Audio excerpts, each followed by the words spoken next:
to be in parliament. We want people who can work for Kenya. And we also want a very serious program on economic growth. Yeah, and then we want to fight corruption. And you could ask us what our programs are on those areas. I'll explain them to you. Caroli, it's been said for a very long time that the history of ODM is well understood, that ODM has been a party that has been pro-people, anti-oppression for a very long time.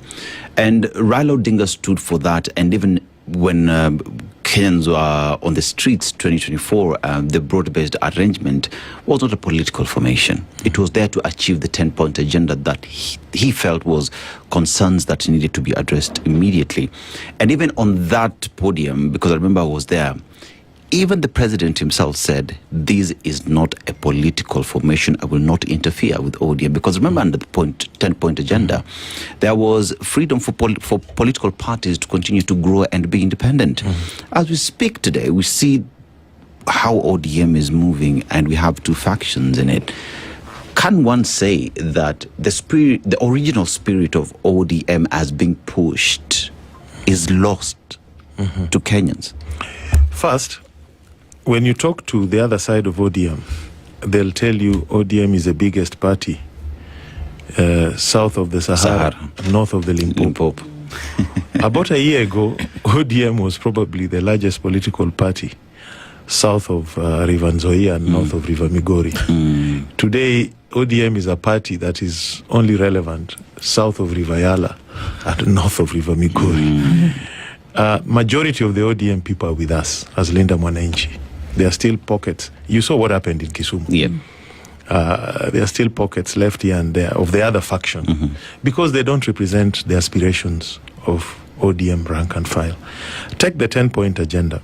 Baba was very clear. Baba said the Gen Z revolution has created a set of circumstances that the government had to be stabilized.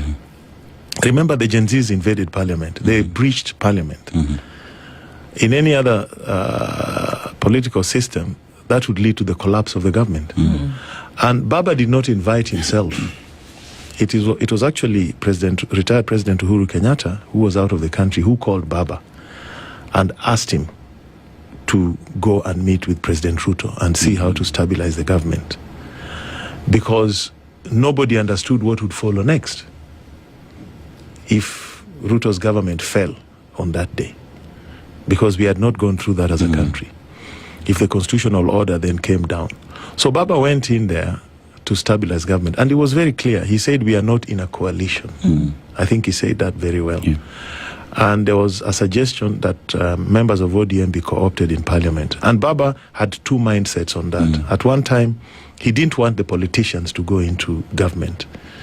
He wanted technocrats to go into government, and that brought a bit of a challenge. And actually, the truth is, the members of ODM, the first four who went into government, went against Baba's wishes. He was actually in Dubai. He advised them not to join government, but they did.